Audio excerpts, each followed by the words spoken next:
이 작품은 사슴 가족입니다. 파나로 작업을 했는데요. 암각화 중에서 특이한 것이 이 사슴 그와 관련된 것이 공통적으로 암각되어 있는 것이 많이 있습니다. 지역별로 많이 되어 있는데요.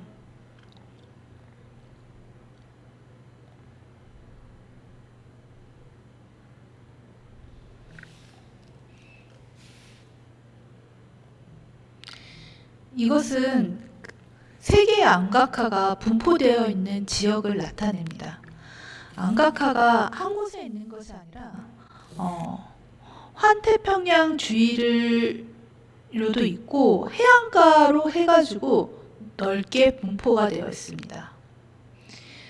그 중에서 특징적인 것이 이 사슴 문양 암각화가 상당량이 된다는 거죠. 그러면 사슴 문양이 가지고 있는 어떤 상징성이 있는지 한번 알아보도록 하겠습니다.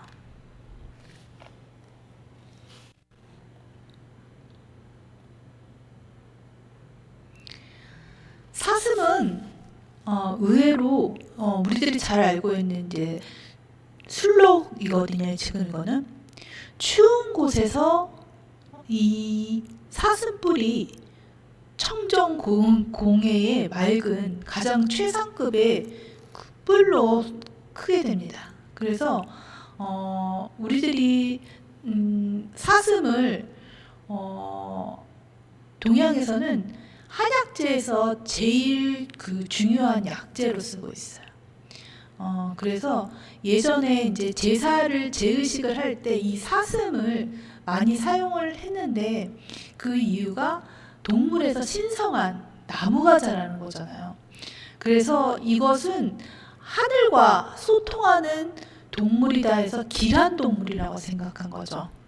그래서 이 뿔을 다려서 먹으면 사람의 몸에 좋다라는 것을 그 고대 시대에 발견을 한 겁니다. 그래서 이 사슴을 잡아서 사냥을 한 다음에 제의식을 한 다음에 이 뿔은 자기네들이 보양식으로 또 다려 먹고 그런 거죠. 왜냐하면 이제 그 당시에도 체력 보충이라는 것이 필요했기 때문에 이것이 이제 중요한 약재로서 동양에서는 사용이 되고 있었습니다. 그래서 이런 거 같은 경우에는 동양인들은 사슴뿔이 용이라는 거 그리고 그것을 다려 먹는다는 것을 너무 잘 알고 있기 때문에 중요하지만 서양 사람들은 이 용이가 가지고 있는 그 약재로서의 그것을 잘 알지는 못하는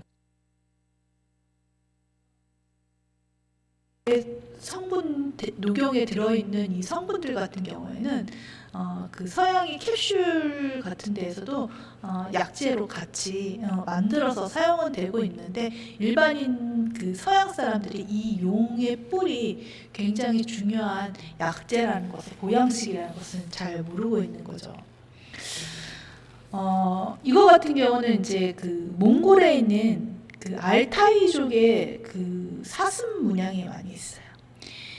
이 문양이 표시하는 것은 뭐냐면 내가 어느 종족이라는 것을 종족 표시를 하는 거예요. 그래서 이 사슴이 가지고 있는 것은 신성한 동물, 신의 말을 알아듣는 동물이라는 거죠. 그래서 제사장에 준하는 동물이다 해가지고 굉장히 신성시한 거죠. 그래서 이 사슴들이 많이 나타납니다. 사슴뿔이. 이거 같은 경우에는 그 스키타이.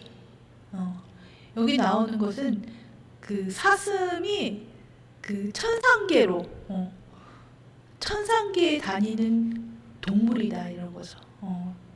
그래서 그 사슴이 중요한 그리고 굉장히 효용이 있는 그런 영웅과도 같은 동물이다 이렇게 표현이 되어 있죠.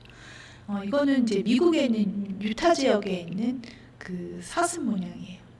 지역마다 조금 표기하는 것들이 틀린데 그 표기 방법이 틀린 것이 가만히 보면 그 당시의 문명 수준을 알 수 있어요.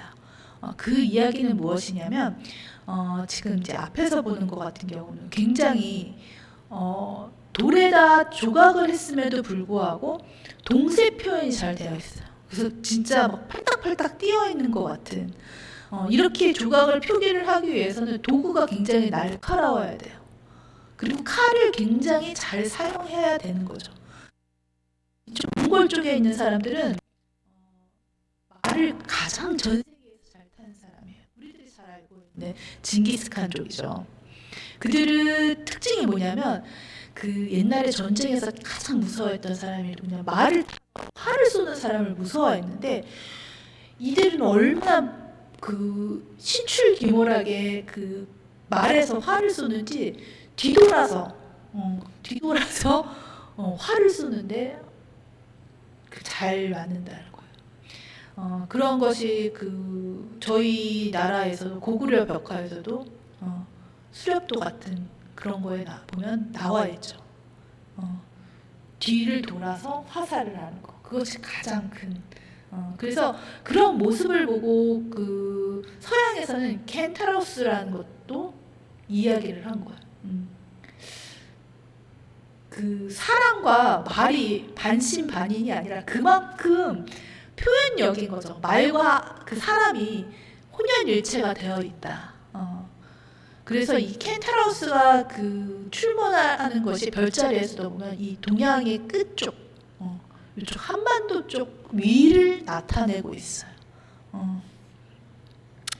그래서 우리나라 민족이 화살을 굉장히 잘 쏘는 민족이에요. 그래서 이제 그 양궁대하면 다 휩쓸잖아요. 그래서 이제 선천적인 유전 인자가 있는 거예요. 거기에 이제 중요한 것이 눈에 되게 중요한 그 요소가 있어요. 그 눈이 그 검정 눈과 그 아몬드 눈, 그것은 멀리 볼 수 있는 시야를 멀리 볼 수 있는 눈을 가진 거예요. 그래서 굉장히 정교한 눈인 거죠. 카메라 렌즈로 치면 굉장히 그 정확도가 높은. 그래서 화살이나 이런 총 이런 그런 명중을 해야 되는 곳에 굉장히 잘 하는 그런 눈을 가지고 있다. 여기를 보면 이제 아메리카 쪽에 있는 건데 이쪽에서는 아직 그렇게 도구가 성행해 있지 않아요. 그리고 말 같은 경우에도 그렇게 뛰어난 그 정도의 기술을 가지고 있지는 않죠. 그런 것들을 이렇게 보면 표기가 되어 있어요. 그냥 이 사슴들이 그냥 염소와 같은 염소라고도 할 수 있고 그런 존재인 거죠.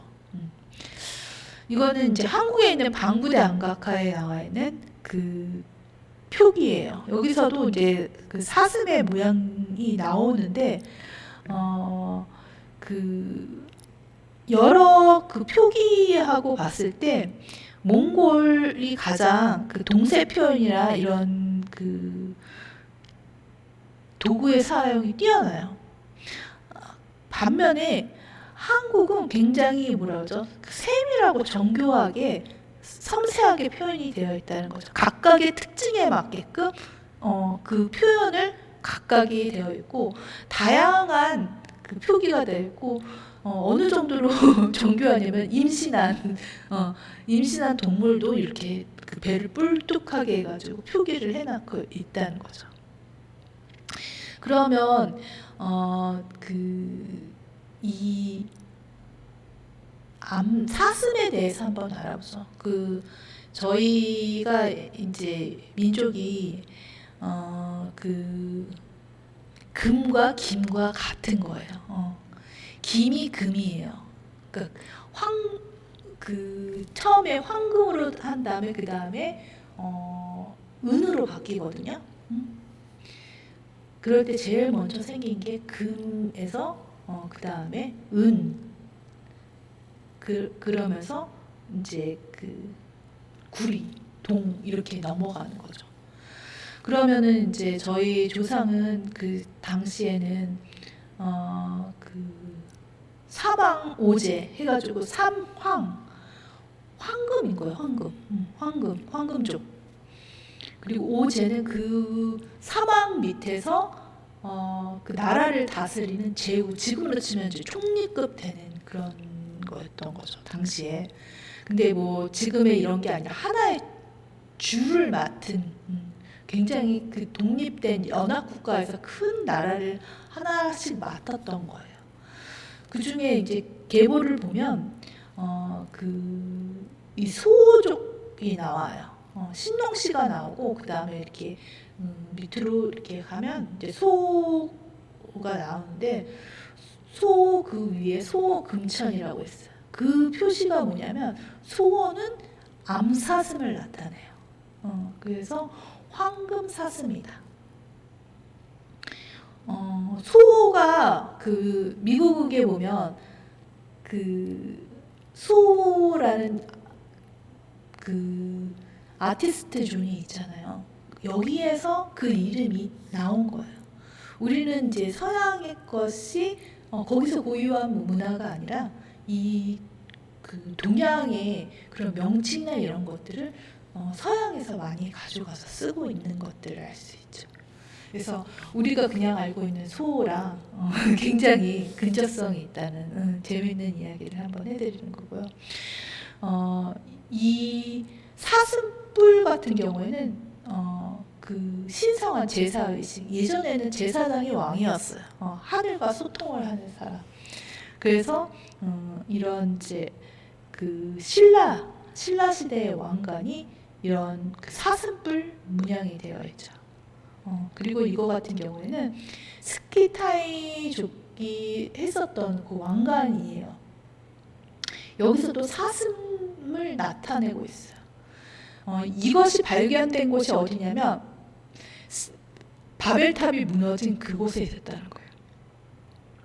그래서 이 바벨탑이 무너지면서 이 종족들이 여러 갈래로 나뉘어서 흩어져서 자신들의 이제 부락을 만드는 거죠. 그래서 비슷한 계열의 어느 판지를 알 수가 있는 거예요. 이런 것들을 통해서 나의 아이덴티티, 내가 어디에서 속해서 온 건지를 알 수가 있는 거죠. 그래서 이런 이제 유물을 통해서 굉장히 중요한 요소들을 알 수 있는 거예요.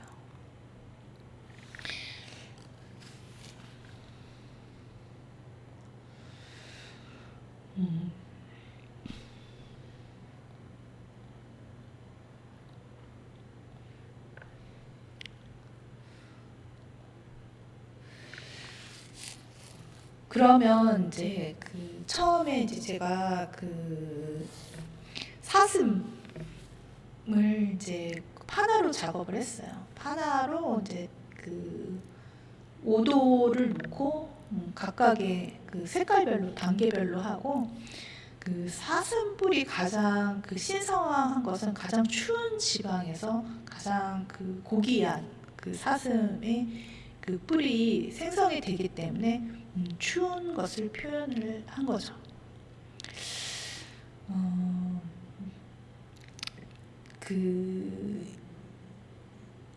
이 문양이 어떤 그 상징성을 가지고 있는지 잠시 설명을 드릴게요. 이것은 이제 중국에서 쓰고 있는 옥편이에요. 이렇게 두꺼워요. 그 금문이라는 책인데 그 고어인 거죠. 그래서 이렇게 글자를 보면 이렇게 우편에 이렇게 되어 있고 잘 모르겠죠. 왜냐면 정자 한자가 아니라 옛날에 이것이 이제 초기에 그 상형 문자고, 그것이 너무 복잡하니까 단순화해서 정형화시켜서 우리 이제부터는 이것을 그 한자에 글이라고 해서 반포를 하죠. 이렇게 쓰라고. 그 이전에 쓰여졌던 거예요. 그럼 금문이 어디에서 쓰여졌냐면 제사를 지낼 때 그 왕들이 그 자기 이제 뭐 청동기 그런 기물이나 아니면 이런 이제 그 기록을 어떠한 것을 했는지 기록을 할 때 이 금문들이 사용이 되었죠. 근데 더 너무 재미있는 것이 이것이 이제 그 진시황 때 그 글을 이제 너무 많은 글들이 막 흩어져 있으니까 통합을 시켜서 글을 만들려고 하죠. 그러면서 그것이 이제 계속 후대에 내려온 거예요. 근데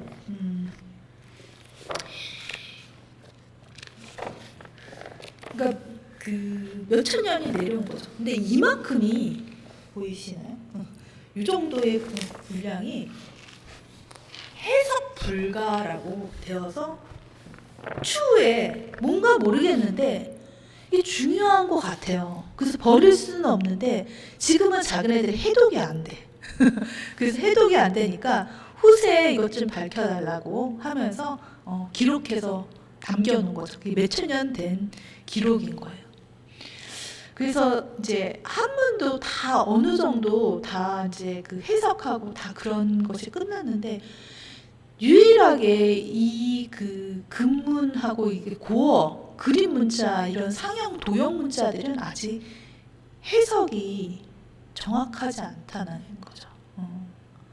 그런데 이런 것들을 해석하기가 어려운 것이 뭐냐면 그냥 글씨 모양만 보고 해석을 할 수 없다는 거예요. 그러니까 지금 이제 제가 설명하는 것처럼 문화적인 그런 것 그리고 비교 분석을 해야 돼. 어떻게 그 언어가 쓰여졌는지. 그래서 그 당시에는 그렇게 비교 분석하려고 그러면 이 안각화를 지금같이 전 세계 지금 컴퓨터 발달이 되니까 전 세계 안각화를 놓고 분석을 할 수가 있잖아요. 이건 뭐 근접성이 있다. 어떤 그 표기법도 동양에서 쓰는 것과 저기 유럽에서 의미하는 것이 틀릴 수가 있는 거예요. 상징하는 의미가. 그러니까 그런 환경에서의 문화 같은 것들을 다 분석을 해야 정확한 그 데이터 값이 나올 수가 있는 거죠. 그렇다고 해서 또 정답도 아니에요. 그 우리가 타임머신 타고 그 당시에 그것을 표기했다는 걸 알기 이전에는 단지 우리는 그럴 것이라는 것을 추정을 할 뿐이고 여러 데이터를 통해서 그게 맞을 것이라고 그 하는 거죠. 그래서 지금 그 중국 내에서도 이 부분이 중요한 것은 아는데 이것을 어떻게 활용을 해야 되는지 그들도 잘 몰랐었던 부분이에요. 그 부분을 이제 제가 이제 건드린 거죠. 뭐냐면 이제 앞서도 그 보여드린 것처럼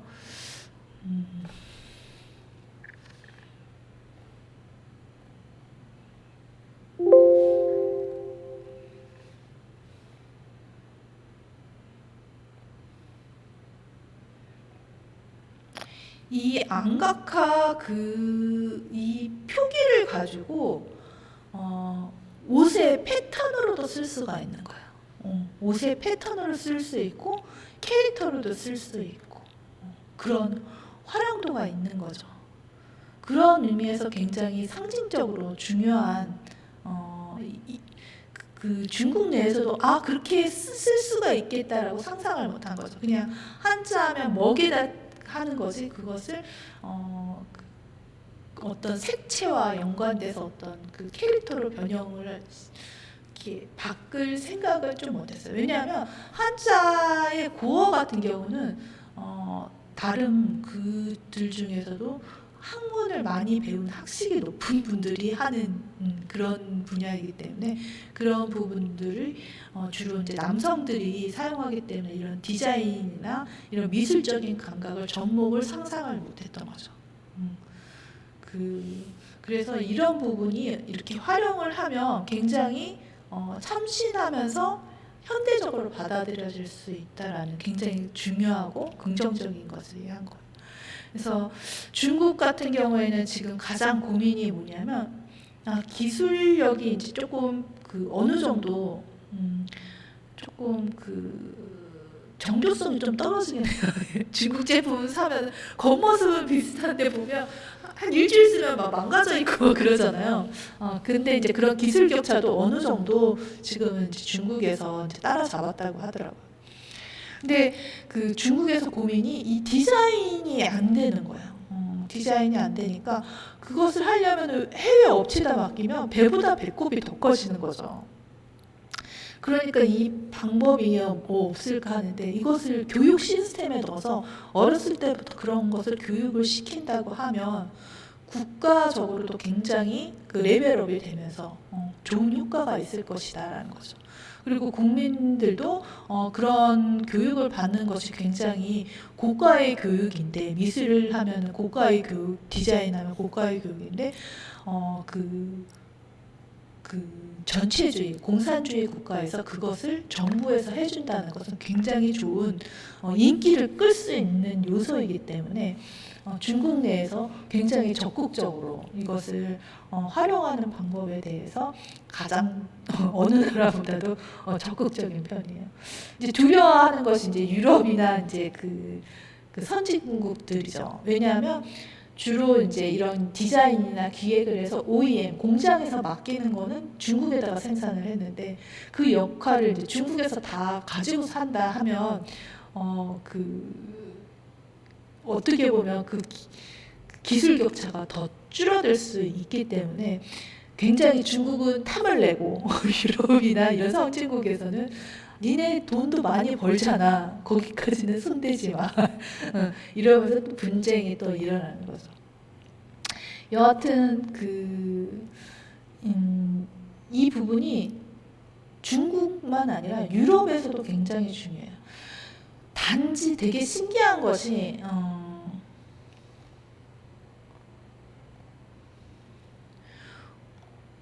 우리나라는 그 문화유산이 굉장히 많아요.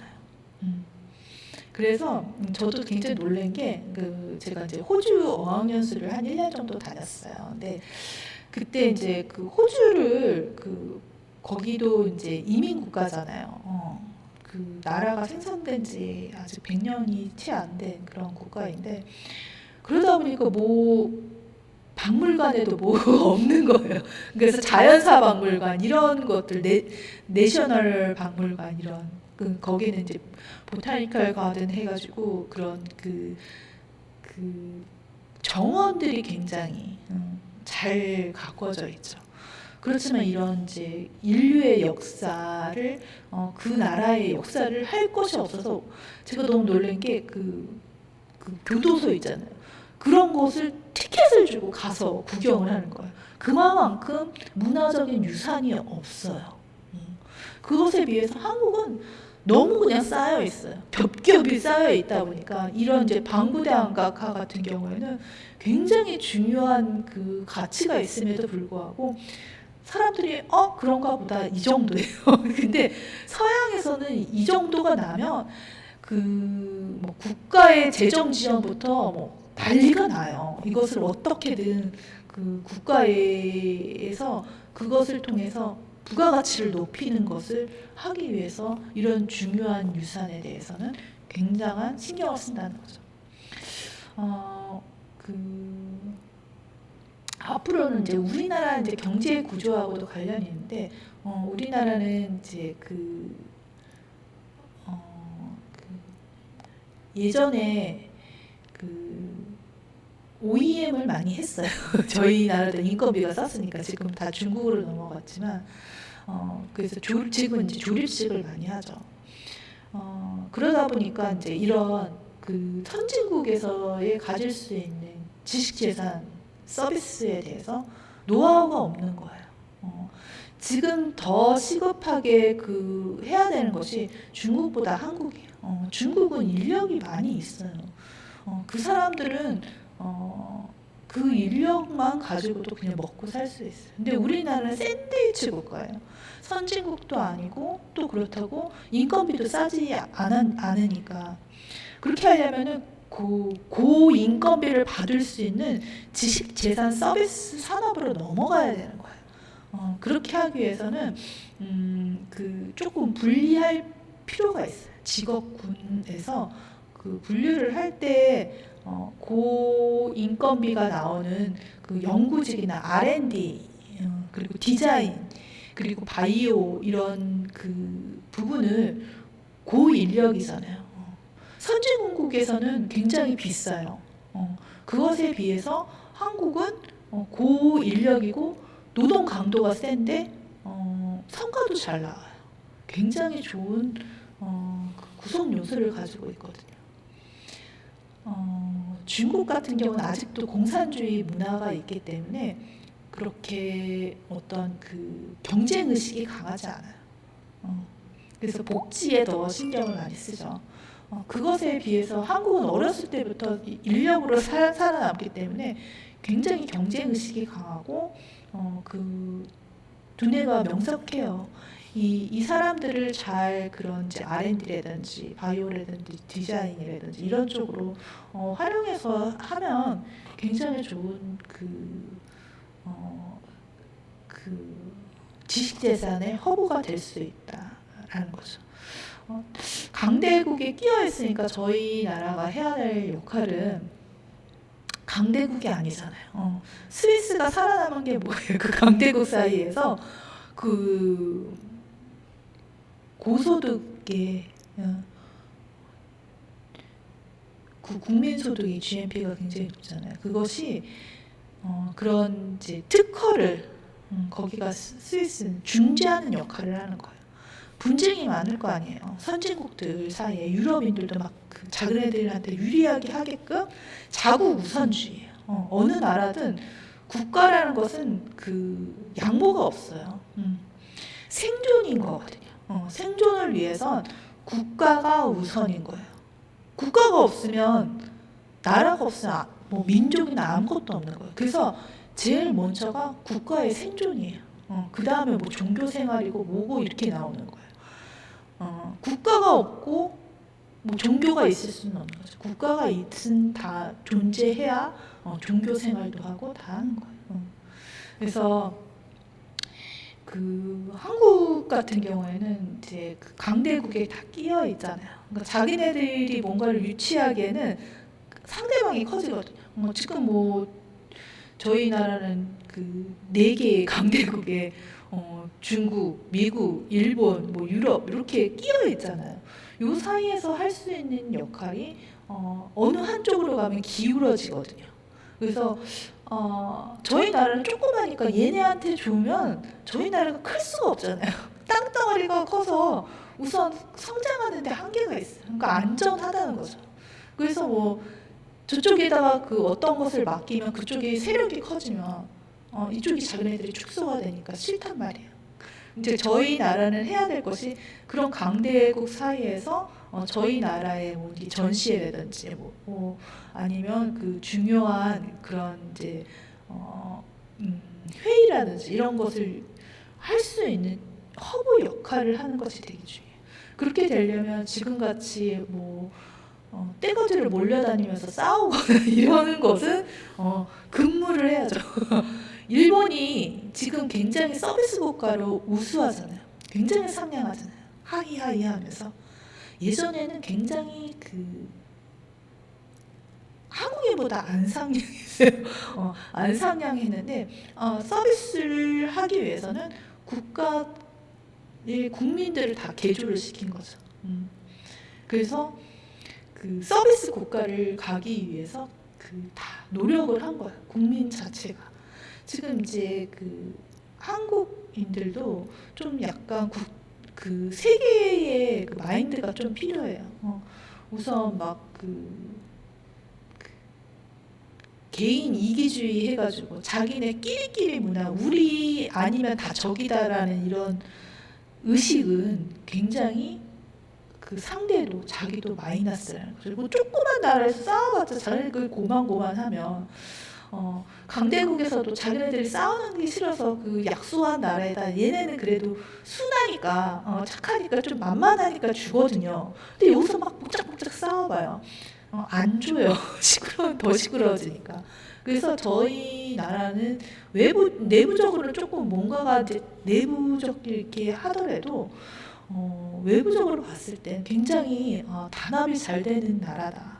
여기에다 뭘 맡겨도 되겠다라는 뭔가를 하면 이들은 굉장히 근면성실하고 잘 해결을 헤쳐나갈 수 있다.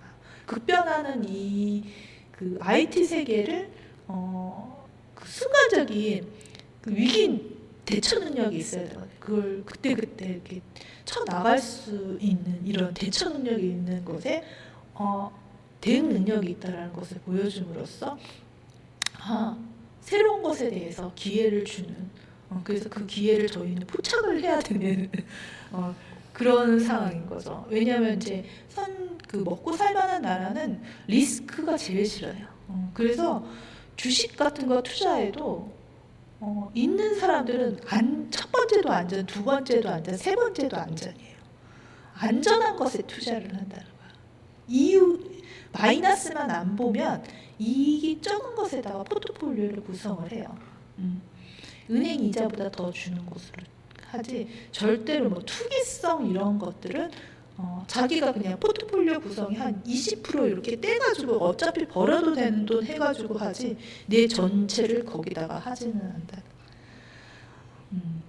그런 이제 것들을 이제 봤을 때 저희는 굉장히 그 유교 사상이 좋은 굉장히 그 유럽인들이 동양을 동경할 수 있는 노블리스 오블리제가 정말 동양에서 이렇게 해서 왔구나라는 것을 보여줌으로써 동양인의 가치와 그리고 그 세계에서 같이 협력해서 하고 싶다라는 그런 마인드를 가지는 것이 굉장히 좋겠죠.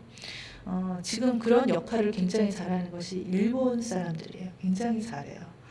그리고 굉장히 상냥하고 일본 사람들은 그리고 맡은 일에 되게 그 철두철미하게 일들을 잘해요.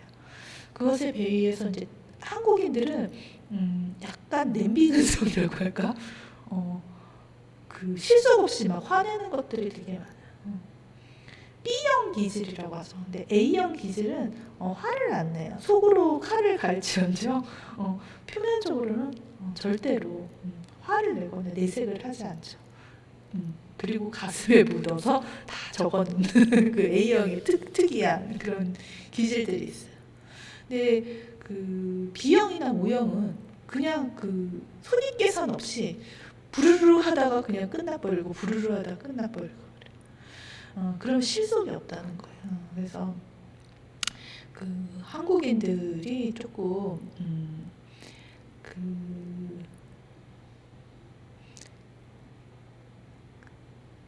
좀 실속이 있는 그런 이제 한 해가 되었으면 좋겠습니다. 그래서 이제 이 안각화를 이제 제가 그 하게 되면서 이것을 이제 판화로 작업을 해서 많은 사람들이 그 공유하고 좋아하는으로써 그것이 널리 알려질 수 있는 거거든요. 그래서 한 장 한 장 그리는 것보다 이렇게 판화를 찍어내서 많은 사람이 가질 수 있게 그리고 한정 수량으로 해서 이렇게 그것을 이제 가질 수 있도록 그렇게 기획하고 설계를 했어요. 그래서 그 초기에 한 10장 정도는 조금 고가의 그 판매를 하고 굉장히 이제 처녀작이니까 하고 나머지 이제 10회 이후부터는 조금 가격을 조금 받을 수 있도록 이제 설계를 했습니다. 이 문자가 그 기원이 되는 이런 것들이 굉장히 중요한 역할을 하고 있어요. 그래서 이제 이거는 아까도 이제 말씀드렸던 이제 그 금문에서 여기에서도 이 여기 사슴 모양이 나와요. 여기서도 이렇게 보면 사슴 모양이 나오죠. 이것이 이제 그 사슴 모양인데 하나는 하늘에서 벼슬을 내린다라는 그래서 장문이에요. 하늘에서 벼슬을 내리는 것이 사슴 뿔 가지고 있는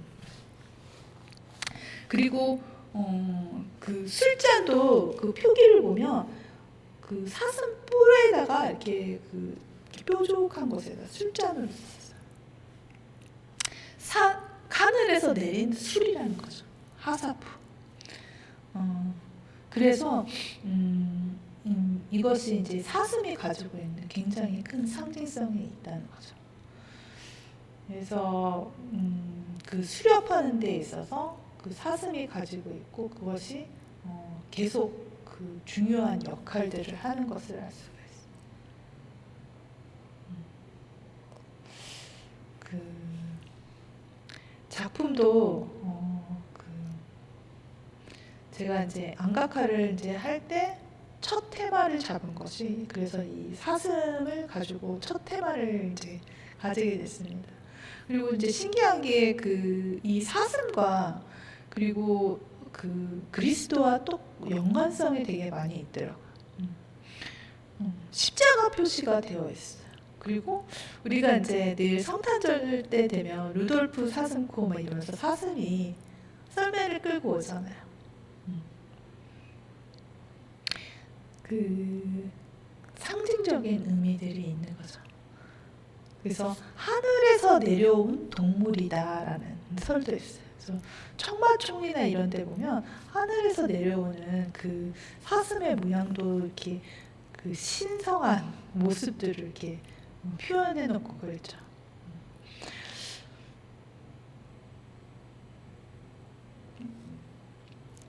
그 안각화가 가지고 있는 것이 어떻게 보면 원형은 그대로 가지되 그것을 가지고 새롭게 재해석하고 표현해서 지금 우리가 그 일상에서 쓰는데도 적용 가능하게 할 수 있는 방법이 무엇일까라는 고민인 거죠. 그래서 회화가 예전에는 그냥 그 작가의 주관적인 감성을 담았다면 지금은 조금 더 주관적인 감정과 그것을 사람들에게, 대중들에게 즐겁게 사용할 수 있도록 그렇게 변화의 시도를 한 거죠. 그 미술관도 지금은 조금 많이 달라졌어요. 예전에는 이제 귀족들이 그 즐기는 그 문화 공간, 샬롱의 의미가 강했다면 지금의 미술 같은 경우는 공공 미술이 더 가치가 있어졌어요. 그것이 이제 세금 제도와도 관련이 있는데 우리나라는 상속이 되잖아요, 자식에게. 근데 이제 해외 같은 경우에는 그 거의 60~70%를 다 세금을 내야 되기 때문에 내가 굳이 이걸 갖다 자식을 주기 위해서 뼈 빠지게 안 한다는 거죠. 그들이 더 선호하는 건 뭐냐면 박물관이나 미술관을 지어서 자기가 그것을 기증을 하고 그 박물관이나 미술관에 자기 이름 한 줄 새기는 것을 더 명예롭다 생각을 해요. 그래서 그것을 사회에 환원을 하는 거죠. 그렇게 해서 공공미술로 모든 사람이 자기가 이렇게 모은 수집한 이 미술관이 그 박물관이 자기가 죽은 후에도 그 사람이 이것을 기증했다는 것을 기념하고 그 사람을 생각하고 그런 정신이 내려올 수 있는 거죠. 그런 의미에서 그 부자들이 인식이 달라진 거예요. 그리고 일반인들은 미술이 그냥 나하고 구매해야 된다 이런 것이 아니라 가서 즐기고 감상하고 그리고 만지고 사진 찍고 이런 서비스들이 요즘 굉장히 많아졌어요. 사진이 발달을 하면서 그 관객이 같이 그림과 같이 사진을 찍어서 하나의 좋은 픽처로서 쓸 수 있는 그런 것으로 많이도 활용을 하시죠. 젊은 사람들 같은 경우. 그래서 이제 그 미술이 그냥 그 사기 위한 것이 아니라 내가 미술을 좋아하고 즐기고 감상할 수 있는 공간으로 문화 공간으로 바뀌었다는 거죠. 그 자기가 좋아하는 취향들이 다 틀려지잖아요.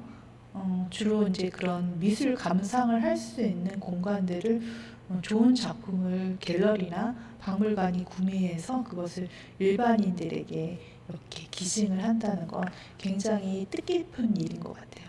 그래서 저도 이제 생각을 하는 것이 이제 이 안각화 같은 경우 작은 테마가 아니라는 생각이 들어서 나중에 이제 작품이나 이런 것들을 이제 조그맣게나마 제가 이제 안각화 박물관을 하나를 가지는 것이 박물관이라고 하면 너무 크고 그냥 미술관 정도 해서 나중에 이제 다시 사회에 환원할 수 있는 그런 것이 되었으면 좋겠어요. 그리고 이제 교육재단으로 해서 그것이 이제 안각화와 그리고 계속돼서 그것이 후세에 연구할 수 있는 그런 것이 되었기를 이제 바라는 의미에서 제가 이제 준비를 했습니다.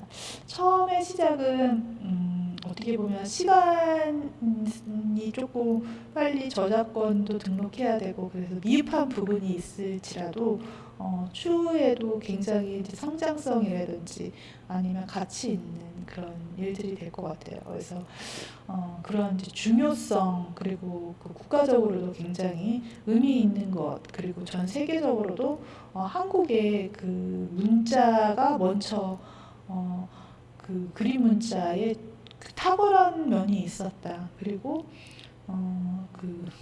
성경에서 나오는 에덴의 동쪽 그리고 길가메시에 나오는 이 동쪽에 신비한 국가가 있었는데 그 나라가 어디였는지에 대한 궁금증을 조금 풀어줄 수 있는 미스테리 국가에서 조금 세계적으로도 알려질 수 있는 그런 게 계기가 되었으면 좋겠습니다. 그래서 이제 역사학적으로도 보면 이제 바다 민족이 많이 나와요. 근데 유럽인들이나 이런 사람들이 그 바다 민족이 나오면 되게 부들부들 떠는데 어디서 온지를 몰라요. 근데 그들의 표기된 거 보면 고래야 이렇게 나와 있어요. 그러니까 고려, 코리아 이렇게 갈 수가 있거든요. 근데 발음으로 보면 고레스, 그러니까 고래라는 발음이 될 수도 있는 거예요. 그래서 고래가 많이 출몰한 바다 가장 큰 물고기잖아요. 고래가. 그래서 그런 어원이 있지 않았나라는 생각도 들어요. 그래서 이제 우리나라 민족이 해양 민족으로서 저기 유럽에 가서 굉장히 무서운 국가였다는 것도 알게 된 거죠. 그래서 이제 이 안각화를 통해서 이제 고대 언어와 그리고 현대에 접목해서 쓸 수 있는 이런 다양성을 보여주는 그런 작품이었습니다. 그래서 제가 이 작품 같은 경우에는 한 150개 정도 저작권 등록을 해놨어요. 그래서 지금 이제 시리즈별로 해서 대륙별로 다 묶었거든요. 이거는 이제 아메리카랑 해서 이제 아프리카랑 해가지고 다 저작권을 이제 다 등록을 이제 해놓고 이것을 이제 디자인 작업까지 해서 지금 이제 회화 작업 이제 이게 기초 작업이고 그다음에 회화 작업 그리고 판화 작업 그리고 공예품들로 이렇게 성장해 나가는 거죠. 이제 저 뒤에 있는 저 같은 경우에도 조명인데 타일에다 이 안각화 문양을 해가지고 어떤 패턴을 만든 거예요. 저렇게 원형 패턴을 가지고 응용할 수도 있고 아니면 뭐 티셔츠나 이런 데다가 상표 로고로도 쓸 수 있고 단순하면 단순한 대로 해서 가치 있는 곳에 활용할 수 있는 그런 종점이 있습니다. 그래서 안각화에 대해서 그리고 고대 문자에 대해서 나하고 먼 이야기가 아니라 아직까지도 지금 우리 일상생활에서 쓰여지고 있고 재해석되어 있다는 거죠. 왜냐하면 인간이 가지고 있는 아주 기본적인 표현들, 욕구들을 다 안각화에 들어있어요. 그래서 아주 기본적인 원초적인 그런 것들을 알 수 있는 좋은 그런 언어라고 저는 생각이 듭니다. 그것을 이제 잘 해석을 해서 미술로 표현하는 것이 저의 이제 화가로서 그리고 도예가로서의 역할이 아닐까 이렇게 생각합니다. 감사합니다.